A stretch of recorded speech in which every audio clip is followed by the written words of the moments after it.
பான் எண் ஆதார் இணைப்புக்கான கால அவகாசம் நீட்டிப்பு. மார்ச் 31ஆம் தேதியோடு முடிவடைய இருந்த நிலையில் ஜூன் 30ஆம் தேதி வரை நீட்டிப்பு.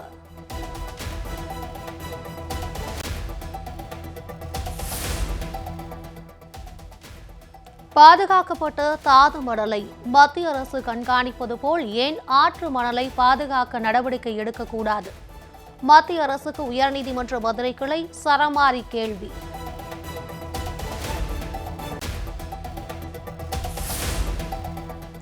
உக்ரைனிலிருந்து இந்தியா திரும்பிய மாணவர்களுக்கு தேர்வு எழுத இறுதி வாய்ப்பு. உச்சநீதிமன்றத்தில் மத்திய அரசு தகவல்.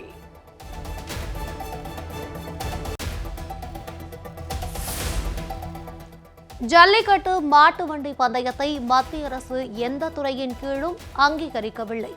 மக்களவையில் மத்திய அமைச்சர் அனுராக் சிங் தாக்கூர் திட்டவட்டம்.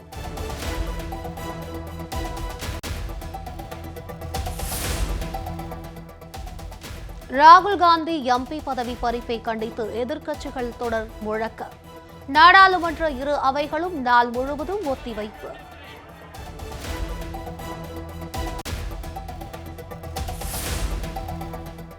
ஏப்ரல் 23ஆம் தேதி அன்று மதுரை மீனாட்சி அம்மன் கோவில் சித்திரை திருவிழா கொடியேற்றம். கள்ளழகர் வைகை ஆற்றில் எழுந்தருளும் நிகழ்வு மே மாதம் 5ஆம் தேதி நடைபெறும் என அறிவிப்பு.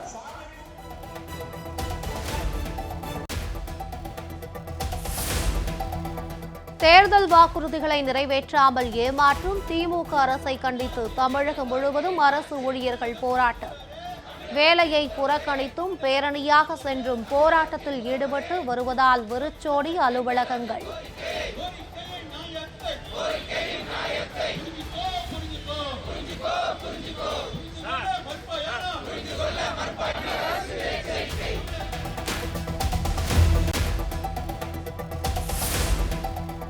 ஊதிய உயர்வு, காலி பணியிடங்களை நிரப்புவது உள்ளிட்ட பல்வேறு கோரிக்கைகளை வலியுறுத்தி சென்னையில் மின்வாரிய ஊழியர்கள் பேரணி.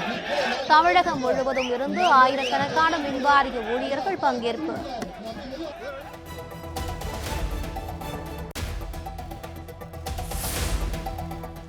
இருபது ஆண்டுகளாக குடியிருக்கும் வீட்டில் ஏராளமான நல்ல நினைவுகள் எனக்கு இருக்கின்றன.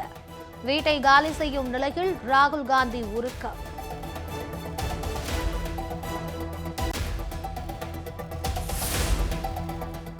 டெல்லியில் 12ஆம் வகுப்பு படிக்கும் மாணவன் ஓட்டிய கார் மற்றொரு கார் மீது மோதி விபத்து. சாலையில் இருந்து கார் தூக்கி வீசப்படும் வீடியோ வெளியாகி அதிர்ச்சி.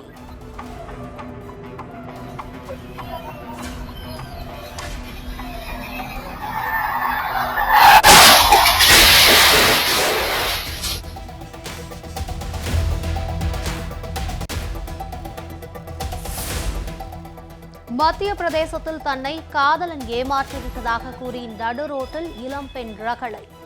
இருசக்கர வாகனங்களை நிறுத்தியும் கார் மீது ஏறியும் தகாத முறைகள் நடந்து கொண்ட பெண்ணால் பரபரப்பு.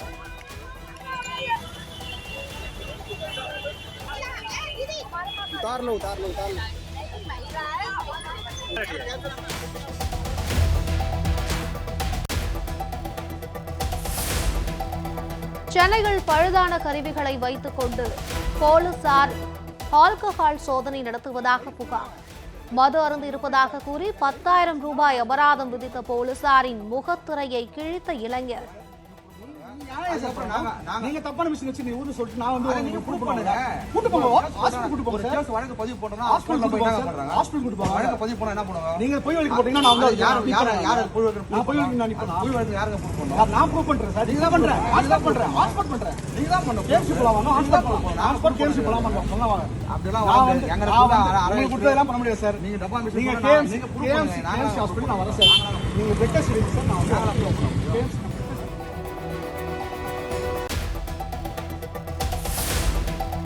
பழுதான கருவியை வைத்து இளைஞர் மது அருந்து இருப்பதாக கூறி அபராதம் விதித்த தேனாம்பேட்டை போலீஸ்.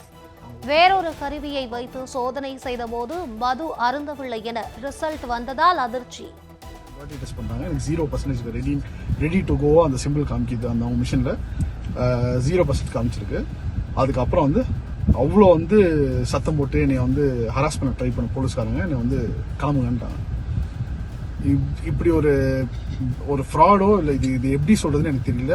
இந்த மிஷினை வச்சு இப்படி ஒரு ஃபோர்ஜரி நடக்குது. சப்போஸ் குடிக்கல அப்படின்னா இந்த மாதிரி ஒரு விஷயம் நடக்குதுன்னா இது ஒரு அவேர்னஸ். பழுதான பிரீத் அனலைசர் கருவிகள் குறித்து விசாரணை நடத்தப்படும். சென்னை போக்குவரத்து காவல்துறை கூடுதல் ஆணையர் கபில்குமார் சராப்தர் தகவல்.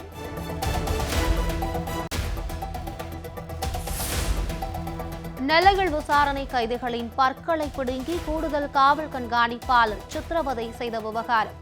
தாமாக முன்வந்து வழக்கு பதிவு செய்தது மனித உரிமைகள் ஆணையம்.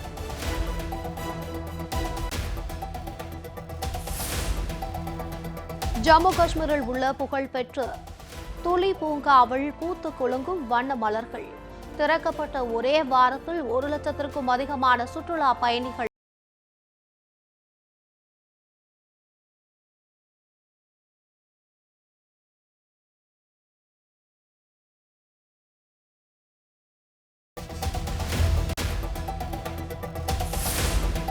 செஞ்சி அருகே ஆட்டோ மீது கார் நேருக்கு நேர் மோதிய பயங்கர விபத்து. 3 பேர் பலியான சோகம்.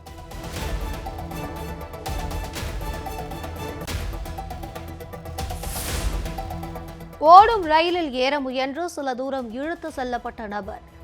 ரயில்வே போலீசார் துரிதமாக செயல்பட்டு காப்பாற்றும் வீடியோவை இந்திய ரயில்வே வெளியிட்டு பாராட்டு.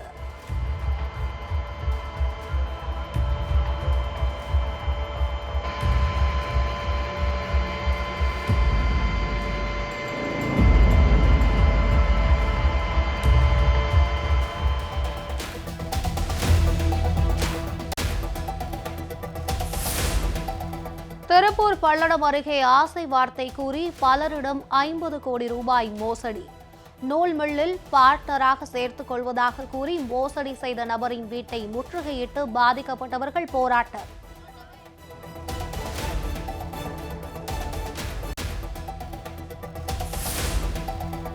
புதுச்சேரியில் பணிநீக்கம் செய்யப்பட்ட பொதுப்பணித்துறை ஊழியர்கள் கடலில் இறங்கி போராட்டம். 100க்கும் மேற்பட்டவர்களை போலீசார் கைது செய்ததால் பரபரப்பு.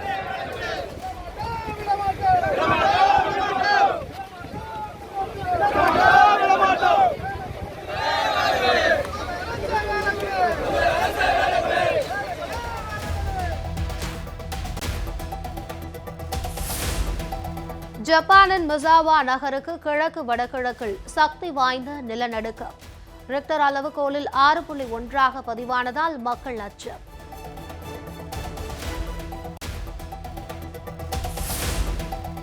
இஸ்லாமியர்களின் புனித தலமான மெக்காவிற்கு யாத்ரீகர்களுடன் சென்ற பேருந்து பாலத்தில் மோதி தீப்பிடித்து விபத்து. 20 பேர் உடல் கருகி உயிரிழப்பு.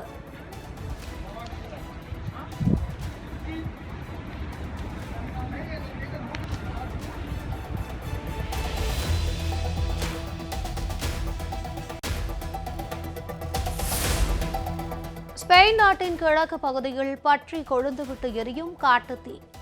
அருகில் வசித்து வந்த ஆயிரக்கணக்கான மக்கள் பாதுகாப்பான இடங்களுக்கு மாற்றம்.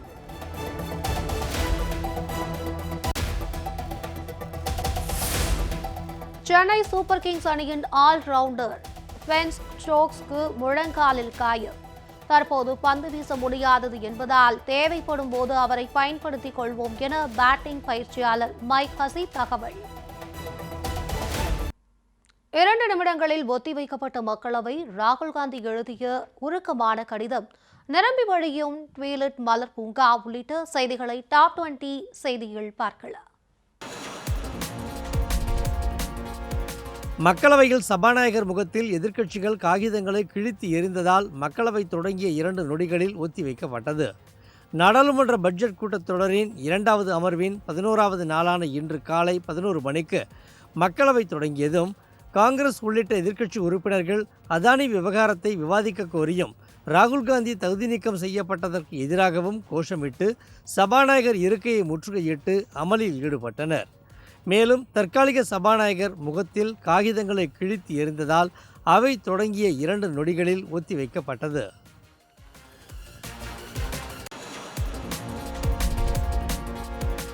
பத்தொன்பது ஆண்டுகளாக வாழ்ந்து வந்த அரசு குடியிருப்பை மறக்க முடியாத நினைவுகளோடு காலி செய்கிறேன் என மக்களவை துணை செயலாளருக்கு ராகுல் காந்தி கடிதம் எழுதியுள்ளார். கேரள மாநிலம் வயநாடு மக்களவை உறுப்பினர் பதவியிலிருந்து ராகுல் காந்தி தகுதி நீக்கம் செய்யப்பட்ட பிறகு டெல்லி துக்ளக் சாலையில் 19வது எண் கொண்ட அரசு குடியிருப்பில் காலி செய்யுமாறு ராகுல் காந்திக்கு மக்களவை செயலாளர் கடிதம் எழுதியிருந்தார். இதற்கு பதில் கடிதம் எழுதியுள்ள ராகுல் காந்தி, கடந்த 4 முறை மக்களவை உறுப்பினராக இருந்த நிலையில் தான் வசித்த குடியிருப்பில் ஏராளமான நல்ல நினைவுகள் உள்ளதாக அந்த கடிதத்தில் குறிப்பிட்டுள்ளார்.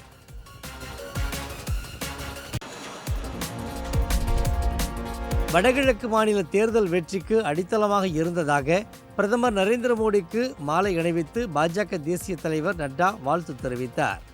நாடாளுமன்ற பட்ஜெட் கூட்டத்தொடரின் 2வது அமர்வில் எதிர்க்கட்சிகளின் கடும் அமளி நீடித்து வரும் நிலையில் நாடாளுமன்ற வளாகத்தில் பாஜக நாடாளுமன்ற உறுப்பினர்கள் கூட்டம் நடைபெற்றது. இதில் பிரதமர் நரேந்திர மோடிக்கு மாலை அணிவித்து பாராட்டு தெரிவிக்கப்பட்டது.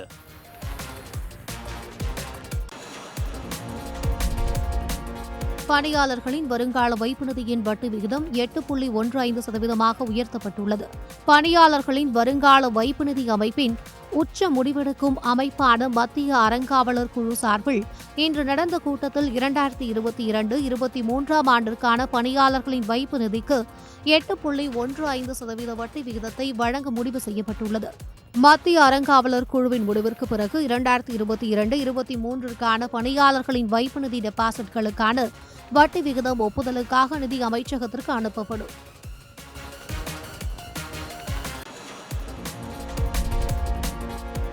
சீன எல்லை அருகே 875 கிலோமீட்டர் நீளம் கொண்ட மேலும் 37 சாலைகளை அமைக்க மத்திய அரசு திட்டமிட்டிருப்பதாக தகவல் வெளியாகியுள்ளது. ICPR எனப்படும் இந்திய சீன எல்லை சாலைகள் அமைக்கும் பணிகள் லடாக், இமாச்சல பிரதேசம், உத்தரகாண்ட் உள்ளிட்ட பகுதிகளில் நடைபெற்று வருகிறது. இதன் 3ஆம் கட்ட பணிகளுக்காக உயர்மட்ட கூட்டம் நடைபெற்றது. இதில் 13,000 கோடி ரூபாய் மதிப்பீட்டில் புதிய சாலைகள் அமைக்க முடிவு செய்யப்பட்டிருப்பதாக தகவல் வெளியாகின.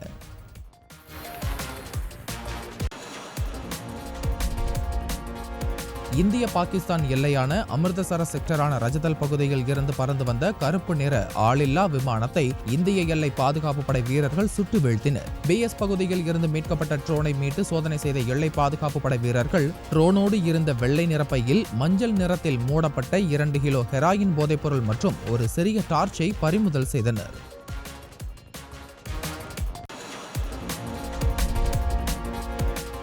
டெல்லியில் சிஆர் பார்க் பகுதியில் அதிவேகமாக சென்ற கார் கட்டுப்பாட்டை இழந்து விபத்துக்குள்ளான CCTV காட்சிகள் வெளியாகியுள்ளன. வேகமாக வந்த பலைனோ கார் சாலைகள் முன்னால் சென்ற கார் மீது மோதி பலமுறை கர்ணம் அடித்தபடி சென்றுள்ளது. இந்த விபத்தில் காருக்குள் இருந்த 4 பேர் படுகாயங்களுடன் மீட்கப்பட்டு மருத்துவமனையில் அனுமதிக்கப்பட்டுள்ளனர்.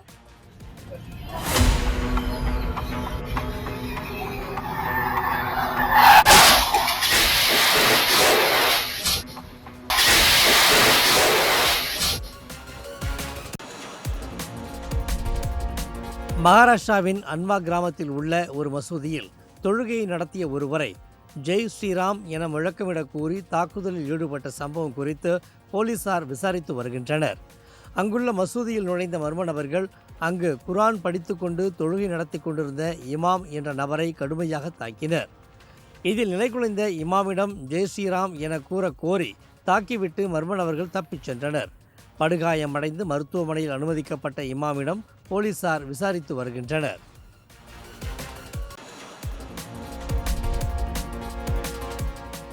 ஓடும் ரயிலில் ஏற முயன்று சிறிது தூரம் இழுத்துச் செல்லப்பட்ட நபரை ரயில்வே போலீசார் துரிதமாக செயல்பட்டு காப்பாற்றும் வீடியோவை வெளியாகியுள்ளது. உத்தரப்பிரதேச மாநிலம் அம்ரோகா ரயில் நிலையத்தில் ஓடும் ரயிலில் ஏற முயன்ற நபர் தடுமாறி ரயிலில் தொங்கியபடி சிறிது தூரம் இழுத்துச் செல்லப்பட்டார். அப்போது பணியில் இருந்த டிக்கெட் பரிசோதகர் மற்றும் ரயில்வே போலீசார் துரிதமாக செயல்பட்டு அந்த நபரை காப்பாற்றினார்.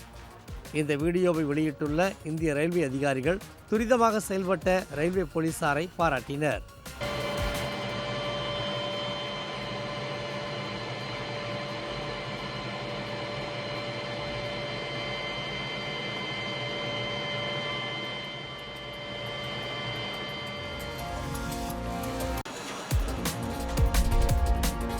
ஜம்மு காஷ்மீரில் உள்ள ஆசியாவின் மிகப்பெரிய டூலிப் மலர் பூங்காவை ஒரு வாரத்துக்குள் 1,15,000 சுற்றுலா பயணிகள் கண்டு ரசித்துள்ளனர். ஸ்ரீநகரில் ஜபர்வான் மலைப்பகுதிக்கும் தால் ஏரிக்கும் இடையே டூலிப் மலர் பூங்கா உள்ளது. இங்கு 68 ரகங்களில் 16 லட்சத்துக்கும் மேற்பட்ட டூலிப் மலர்கள் பூத்து குலுங்குகின்றன. இந்த பூங்கா பார்வையாளர்களுக்காக கடந்த 19ஆம் தேதி திறக்கப்பட்டது. கடந்த ஆண்டு இந்த பூங்காவை 3,60,000 சுற்றுலா பயணிகள் கண்டு ரசித்தனர் என்பது குறிப்பிடத்தக்கது.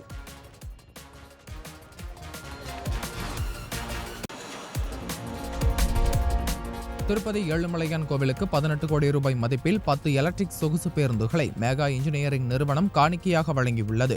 ஹைதராபாத்தில் உள்ள மேகா இன்ஜினியரிங் நிறுவனம் 18 கோடி ரூபாய் மதிப்பிலான 10 எலக்ட்ரிக் சொகுசு பேருந்துகளை காணிக்கையாக வழங்கியிருக்கிறது. இதனை கோவில் முன்பு வைத்து சிறப்பு பூஜைகள் செய்யப்பட்டு தேவஸ்தான அறங்காவலர் குழு தலைவரிடம் பேருந்துகளின் சாவிகள் ஒப்படைக்கப்பட்டன. தர்மபுரி மாவட்டம் பாலக்கோடு அருகே பெற்ற மகனை துரத்தி தாயும் தந்தையும் வெட்டிய சம்பவம் அதிர்ச்சியை ஏற்படுத்தியுள்ளது. பெற்றோர் மீது மாவட்ட ஆட்சியரிடம் புகார் அளிக்க ஆம்புலன்ஸில் வந்த மகளால் சிறிது நேரம் பரபரப்பு ஏற்பட்டது. பெற்ற மகனையே தாயும் தந்தையும் ஓட வெட்ட முயன்றது ஏன் என்பதை விளக்குகிறது இந்த செய்தி தொகுப்பு. தருமபுரி மாவட்டம் பாலக்கோடு அருகே உள்ள மூங்கில்பட்டி கிராமத்தைச் சேர்ந்த குமாரவேல் கோவிந்தம்மாள் தம்பதிக்கு பிரகாஷ் ஜெயதீபா என 2 பிள்ளைகள் உள்ளனர். பிரகாஷ் யாஸ்மின் என்ற இஸ்லாமிய பெண்ணை காதலித்து பெற்றோர்கள் எதிர்ப்பையும் மீறி திருமணம் செய்து கொண்டார். மதம் மாறி திருமணம் செய்ததால் மகனுக்கும் தந்தைக்கும் அடிக்கடி பிரச்சனைகள் ஏற்படும் என சொல்லப்படுகிறது. இந்த நிலையில் சம்பவத்தன்று வழக்கம் போல இவர்களுக்கிடையே மீண்டும் சொத்து தகராறு வந்துள்ளது. அப்போது வீட்டின் அருகே இருந்த பிரகாஷை அவரது தாய் மற்றும் தந்தை ஆகிய இருவரும் சேர்ந்து மறைத்து வைத்திருந்த அரிவாளால் வெட்டியுள்ளனர். இதனை சற்றும் எதிர்பாராத பிரகாஷ் உயிரை காப்பாற்றிக் கொள்ள அங்கிருந்து தப்பியோட முயன்றிருக்கிறார். விடாமல் விரட்டி துரத்திய பிரகாஷின் தந்தை மீண்டும் அரிவாளால் வெட்ட முயன்று தடுமாறி கீழே விழுந்துள்ளார். தற்போது பிரகாஷ் பலத்த காயத்துடன் பாலக்கோடு மருத்துவமனையில் முதலுதவி பெற்று மேல் சிகிச்சைக்காக தருமபுரி அரசு மருத்துவக் கல்லூரி மருத்துவமனையில் அனுமதிக்கப்பட்டு தீவிர சிகிச்சை பெற்று வருகிறார். வீச்சருவாளுடன் பெற்றோர் பிரகாஷை துரத்தும் சிசிடிவி காட்சிகள் தற்போது வெளியாகி பரபரப்பை ஏற்படுத்தியுள்ளது.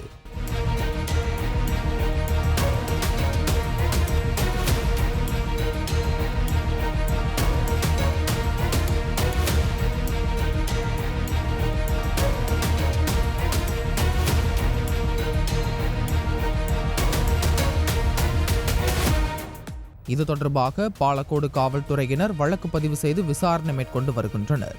இந்த நிலையில் வெட்டு காயங்களுடன் சிகிச்சை பெற்று வந்த பிரகாஷ் ஆம்புலன்ஸ் மூலமாக தருமபுரி மாவட்ட ஆட்சியர் அலுவலகத்திற்கு வந்து தனது தாய் தந்தை மீது காவல்துறையினர் நடவடிக்கை எடுக்க கோரி மாவட்ட ஆட்சியரிடம் புகார் கொடுக்க வந்தார். ஆட்சியர் அலுவலக வளாகத்தில் பாதுகாப்பு பணியில் இருந்த காவலர்கள் ஆம்புலன்ஸை தடுத்து நிறுத்தி விசாரணை நடத்தினர்.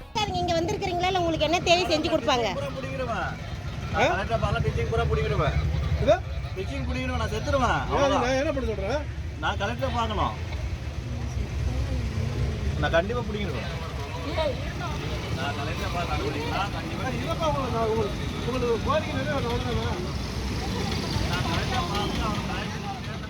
புகார் தொடர்பாக காவல்துறை உரிய நடவடிக்கை எடுக்கும், மருத்துவமனைக்கு சென்று சிகிச்சை பெறுங்கள் என கூறி பிரகாஷை மீண்டும் மருத்துவமனைக்கே போலீசார் அனுப்பி வைத்தனர். இந்த சம்பவத்தால் மாவட்ட ஆட்சியர் அலுவலகம் முன்பு பரபரப்பு ஏற்பட்டது. மேலும் இது தொடர்பாக குமாரவேல் மற்றும் அவரது தாயார் கோவிந்தம்மாள் இருவரையும் பாலக்கோடு காவல்துறையினர் கைது செய்தனர்.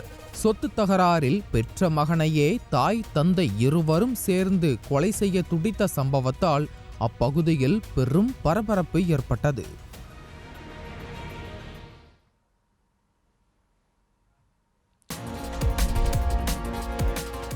திருநெல்வேலி மாவட்டத்தில் குற்ற வழக்குகளில் சிக்கிய நபர்களின் பற்களை கூடுதல் காவல் கண்காணிப்பாளர் பிடுங்கிய சம்பவம் தொடர்பாக 6 வாரங்களுக்குள் அறிக்கை தாக்கல் செய்ய மனித உரிமைகள் ஆணைய ஐஜிக்கு மாநில மனித உரிமை ஆணைய தலைவர் உத்தரவிட்டுள்ளார்.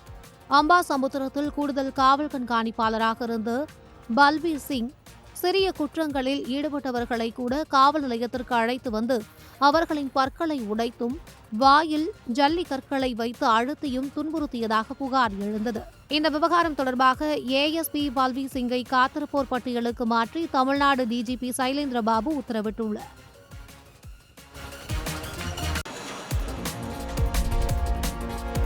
தேர்தல் வாக்குறுதிகளை நிறைவேற்றாமல் ஏமாற்றும் திமுக அரசை கண்டித்து தமிழகம் முழுவதும் அரசு ஊழியர்கள் போராட்டத்தில் ஈடுபட்டனர்.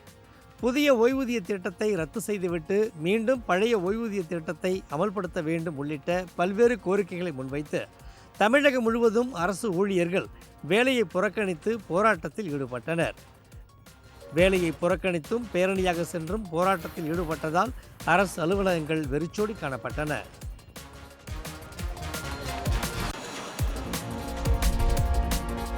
மதுரை மீனாட்சி அம்மன் மற்றும் கள்ளழகர் கோவில் சித்திரை திருவிழா வரும் 23ஆம் தேதி கொடியேற்றத்துடன் தொடங்கும் என அறிவிக்கப்பட்டுள்ளது. மதுரை மீனாட்சி அம்மன் கோவில் மற்றும் கள்ளழகர் திருக்கோவிலின் சித்திரை திருவிழாவானது மிகவும் பிரசித்தி பெற்றதாகும். இங்கு ஏப்ரல் 23ஆம் தேதி கொடியேற்றமும், மே 2ஆம் தேதி மீனாட்சி சுந்தரேஸ்வரர் திருக்கல்யாணமும், ஏப்ரல் 3ஆம் தேதி தேரோட்டமும் நடைபெறும் என அறிவிக்கப்பட்டுள்ளது. இதன் முக்கிய நிகழ்வான கள்ளழகர் வைகை ஆற்றில் இறங்கும் நிகழ்வு மே 5ஆம் தேதி நடைபெறும் என்று கோவில் நிர்வாகம் அறிவித்துள்ளது.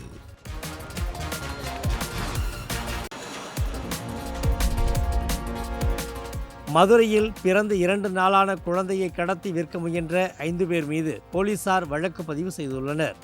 ராஜாஜி அரசு மருத்துவமனையில் சிகிச்சை பெற்று வந்த குழந்தையின் தாயார் குறித்து செவிலியர் கேள்வி எழுப்பிய போது மூதாட்டி ஒருவர் முன்னுக்கு பின் முரணாக பதிலளித்தார். இதனால் சந்தேகமடைந்த செவிலியர் போலீசாருக்கு தகவல் தெரிவித்தனர். அங்கு வந்த போலீசார் நடத்திய விசாரணையில் மூதாட்டி பாண்டியம்மாளிடம் மாலத்தி என்ற பெண் குழந்தையை விற்பனை செய்து தந்தால் பணம் தருவதாக கூறி கொடுத்து சென்றதாக தெரிவித்தார். குழந்தையை மீட்ட போலீசார் பாண்டியம்மாளின் உறவினர்கள் உட்பட 5 பேர் மீது வழக்கு பதிவு செய்தனர்.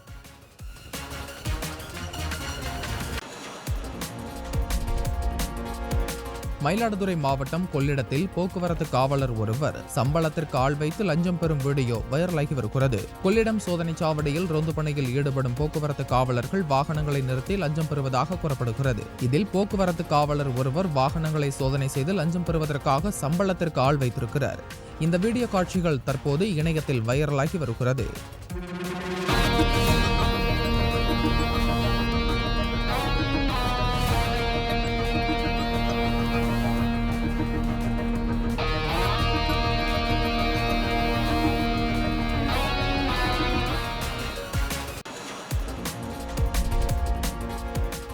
பெரம்பலூர் அருகே நரிக்குறவ சமூகத்தைச் சேர்ந்த ஒருவர் நாட்டு துப்பாக்கியால் சுட்டதில் அதே சமூகத்தைச் சேர்ந்த இளைஞர் சம்பவ இடத்திலேயே பரிதாபமாக உயிரிழந்தார். மங்களம் கிராமத்தில் நரிவோடை என்ற பகுதியில் ரஜினி என்பவருக்கும் அஜித் என்ற இளைஞருக்கும் இடையே வாக்குவாதம் ஏற்பட்டுள்ளது. மது போதையில் இருந்த ரஜினி தான் வைத்திருந்த உரிமம் பெறாத நாட்டு துப்பாக்கியால் சுட்டதில் அஜித் சம்பவ இடத்திலேயே உயிரிழந்தார். இதுகுறித்து வழக்கு பதிவு செய்துள்ள போலீசார் தப்பியோடிய ரஜினியை தேடி வருகின்றனர்.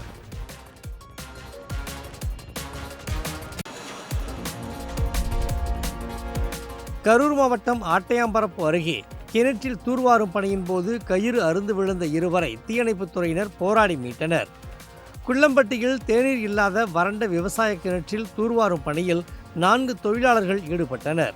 அப்போது சந்தோஷ்குமார், சரவணன் ஆகியோர் கயிறு அறுந்து கிணற்றில் விழுந்து காயமடைந்தனர். தகவல் அறிந்து சென்ற தீயணைப்புத் துறையினர் காயமடைந்த இருவரையும் மீட்டு மருத்துவமனைக்கு அனுப்பி வைத்தனர்.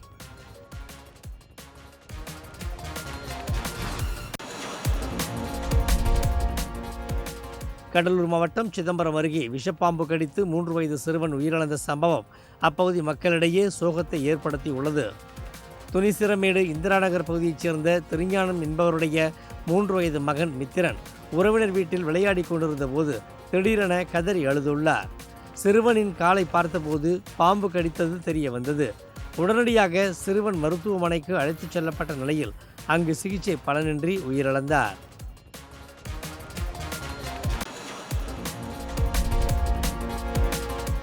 மதுரை மாவட்டம் பேரையூர் அருகே இருசக்கர வாகனமும் லாரியும் நேருக்கு நேர் மோதிக்கொண்ட விபத்தில் 3 பேர் சம்பவ இடத்திலேயே உயிரிழந்தனர். சிலைமலைப்பட்டி சாலையில் கோவில் திருவிழாவிற்காக பூஜை பொருட்கள் வாங்குவதற்காக இருசக்கர வாகனத்தில் வந்த 3 பேர் மீது எதிரே வந்த லாரி பயங்கரமாக மோதியது. இந்த விபத்தில் தெய்வநாயகபுரத்தைச் சேர்ந்த தங்கம், மாயாண்டி, கண்ணன் ஆகியோர் தூக்கி வீசப்பட்டு சம்பவ இடத்திலேயே உயிரிழந்தனர்.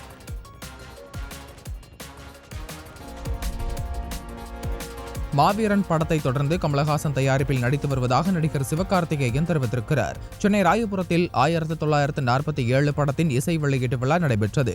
இதில் சிறப்பு விருந்தினராக கலந்து கொண்ட சிவகார்த்திகேயன் 1947 படம் மிகப்பெரிய வெற்றியடைய வேண்டும் என வாழ்த்தினார். அடுத்ததாக கமலஹாசன் தயாரிப்பில் ராஜ்குமார் பெரியசாமி இயக்கத்தில் நடித்து வருவதாக சிவகார்த்திகேயன் தெரிவித்தார்.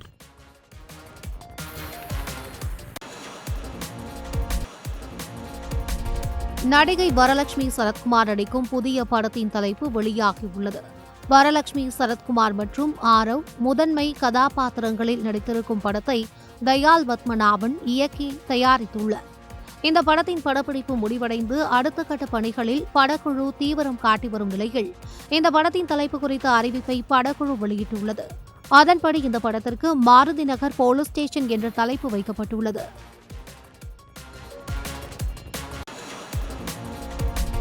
₹100 கோடி நஷ்டஈடு கேட்டு பாலிவுட் நடிகர் நவாசுதீன் சித்திக் அவரது முன்னாள் மனைவி ஆலியா மற்றும் தனது தம்பி சமாசுதீன் சித்திக் மீது மும்பை ஹைகோர்ட்டில் வழக்கு தொடர்ந்துள்ளார்.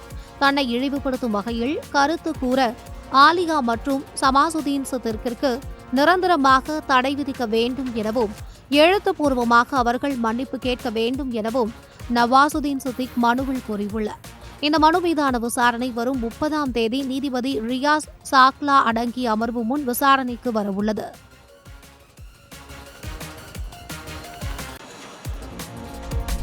விவாகரத்து வதந்திக்கு நடிகர் விஷ்ணு விஷால் விளக்கம் அளித்துள்ளார். விஷ்ணு விஷாலுக்கு ஏற்கனவே திருமணமாகி கருத்து வேறுபாடு காரணமாக மனைவியை விவாகரத்து செய்துவிட்டு ஜூவாலா கட்டாவை 2வது திருமணம் செய்து கொண்டார்.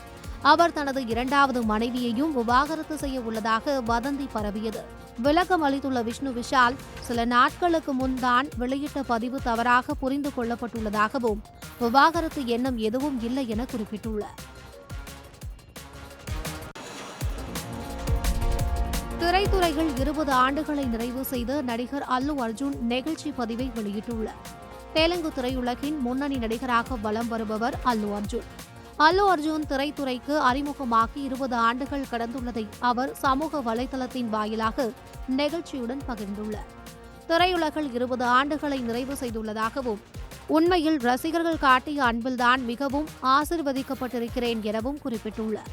திரைத்துறையில் இருக்கும் அனைவருக்கும் கடமைப்பட்டிருப்பதாகவும் அல்லு அர்ஜுன் கூறியுள்ளார். சிம்பு நடிக்கும் 10 தல படத்தின் கதாபாத்திரங்களை படக்குழு அறிமுகம் செய்துள்ளது. அதன்படி இதில் அருண்மொழி என்ற கதாபாத்திரத்தில் சந்தோஷ் பிரதாப்பும், இன்பன் என்ற கதாபாத்திரத்தில் சவுந்தரும், ஆராதனா என்ற கதாபாத்திரத்தில் ஹர்ஷிதாவும் நடித்துள்ளனர். இதனை படக்குழு போஸ்டர்களை வெளியிட்டு அறிவித்துள்ளது. இப்படம் வருகிற 30ஆம் தேதி திரையரங்குகளில் வெளியாக உள்ளதை தொடர்ந்து படக்குழு பிரமோஷன் பணிகளில் தீவிரமாக ஈடுபட்டு வருகிறது.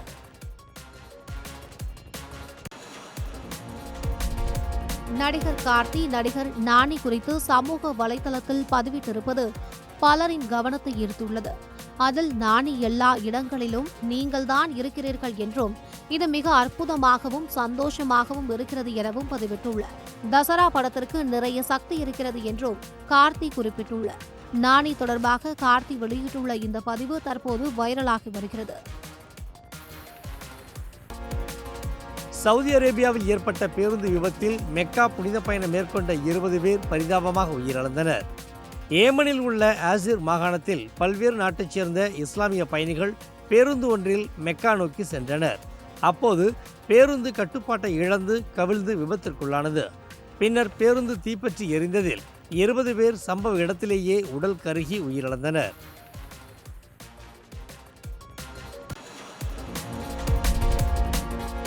ஸ்பெயின் கிழக்கு பகுதியில் ஏற்பட்ட பயங்கர காட்டுத்தீ காரணமாக அப்பகுதியில் உள்ள 1000க்கும் மேற்பட்ட மக்கள் வெளியேற்றப்பட்டனர். காஸ்டெலோன் பிராந்தியத்தில் பற்றிய காட்டுத்தீயானது வலன்சியா மற்றும் அரகுன் பகுதிகளுக்கும் பரவியது. காட்டுத்தீ காரணமாக அப்பகுதியில் வசிக்கும் மக்கள் உடனடியாக வெளியேற்றப்பட்டனர். காட்டுத்தீயை கட்டுப்படுத்தும் நடவடிக்கையில் தீயணைப்புத் துறையினர் ஈடுபட்டுள்ளனர்.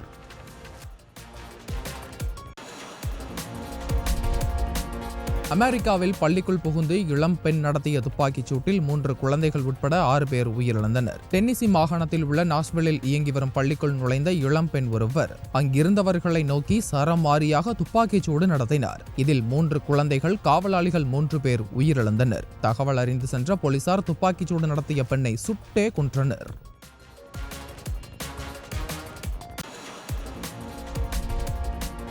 மத்திய ஆப்பிரிக்க நாடான காங்கோவில் சுரங்க இடிபாடுகளில் சிக்கி தொழிலாளர்கள் 9 பேர் புதை மண்ணில் இருந்து உயிருடன் மீட்கப்பட்டனர். அப்பகுதியில் தொடர்ந்து கனமழை பெய்ததால் தொழிலாளர்கள் சுரங்கத்திற்குள் சிக்கினர். தகவல் அறிந்து சென்ற மீட்பு படைக்குழுவினர் மண்ணில் புதைந்த தொழிலாளர்களை கடும் போராட்டத்திற்கு பின்னர் மீட்டனர்.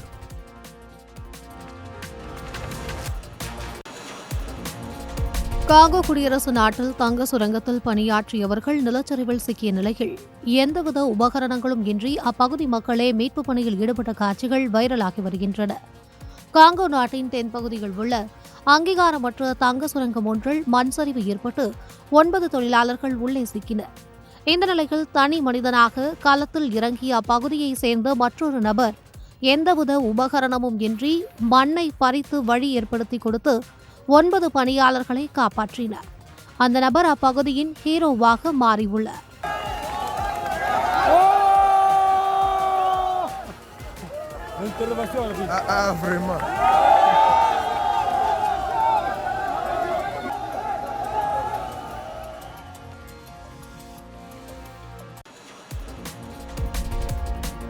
ஆப்கானிஸ்தானில் பெண் கல்வி மறுக்கப்படுவதற்கு எதிராக பெரும் போராட்டங்கள் நடந்து வரும் நிலையில் ஏராளமான செயற்பாட்டாளர்கள் பெண்களுக்கு கல்வி கற்பிப்பதை ஊக்குவித்து வருகின்றனர்.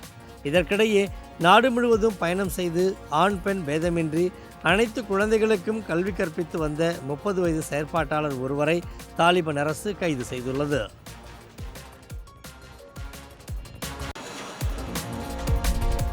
ஆஸ்திரேலியாவில் தங்கத்தை தோண்டி எடுக்கும் பணியில் ஈடுபட்ட நபருக்கு சுமார் 2,76 லட்சம் ரூபாய் மதிப்பிலான தங்கம் கிடைத்துள்ளது. ஆஸ்திரேலியா நாட்டின் விக்டோரியா மாநிலத்தில் கடந்த 17ஆம் நூற்றாண்டில் இருந்து ஏராளமான தங்க சுரங்கங்கள் செயல்பட்டு வருகின்றன. இதில் தனிநபர்களும் தங்கத்தை கண்டுபிடிக்கும் முயற்சியில் இறங்குவது வழக்கம். அவ்வாறு தங்கத்தை தேடி சென்ற ஒருவருக்கு 4 கிலோ 600 கிராம் தங்கம் கிடைத்துள்ளது.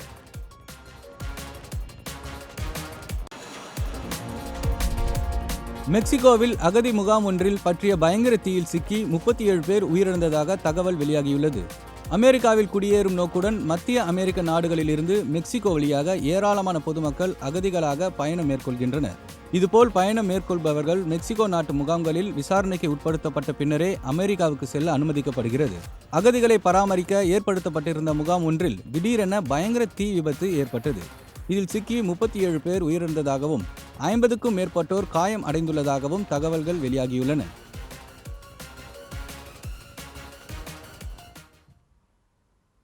சிஎஸ்கே வீரருக்கு ஏற்பட்ட காயம், பிராட்மேன் குறித்து பதிவிட்ட சச்சின் உள்ளிட்ட செய்திகளை டாப் 20 விளையாட்டு செய்தி பகுதிகளில் தற்போது பார்க்கலாம்.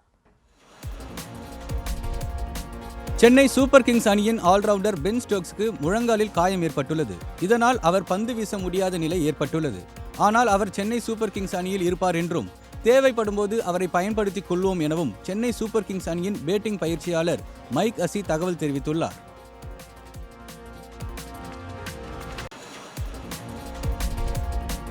இருபத்தி வயதில் தனக்கு தன்னம்பிக்கை கொடுத்தது டான் பிராட்மேனின் அறிவுரைகள் தான் என கிரிக்கெட் ஜம்பவான் சச்சின் உருக்கமாக தெரிவித்துள்ளார். டான் பிராட்மேன் குறித்த ஆவணப்படம் தயாராகி வருகிறது. அதற்காக டான் பிராட்மேன் குறித்த நினைவுகளை சச்சின் பகிர்ந்து கொண்டார்.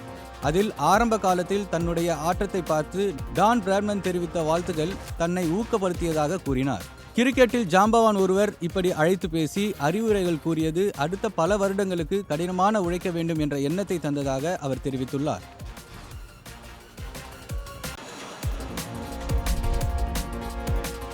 ஐபிஎல் தொடரில் ராஜஸ்தான் ராயல்ஸ் அணிக்காக விளையாடி வந்த பிரசித் கிருஷ்ணா காயம் காரணமாக இந்த தொடரில் இருந்து விலகியுள்ளார்.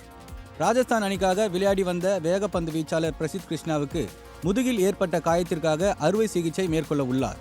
அதிலிருந்து அவர் குணமடைய சில வாரங்கள் ஆகும் என்பதால் நடப்பு சீசனில் பிரசித் கிருஷ்ணா பங்கேற்க மாட்டார் என்று ராஜஸ்தான் ராயல்ஸ் அணி நிர்வாகம் அறிவித்துள்ளது.